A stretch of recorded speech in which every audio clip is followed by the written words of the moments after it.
आप देख रहे हैं पीके न्यूज। इस वक्त की खबर अमेठी से। जिले की स्वात टीम और साइबर टीम को मिली बड़ी सफलता। टीम ने जिले के 86 लोगों के खोए हुए मोबाइल फोन किया बरामद। टीम ने 13 लाख रुपए के कीमत के 86 मोबाइल फोन किया बरामद। देश के विभिन्न प्रदेशों से चोरी हुए मोबाइल फोन को टीम ने किया बरामद।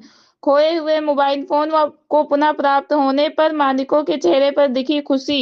खोए हुए फोन प्राप्त होने के बाद फोन मालिकों ने पुलिस को कहा धन्यवाद।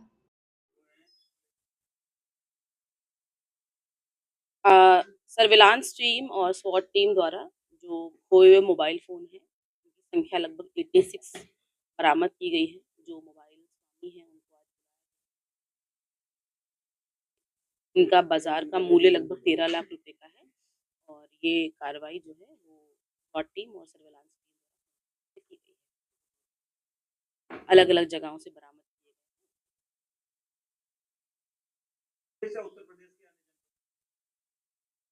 अन्य राज्यों से।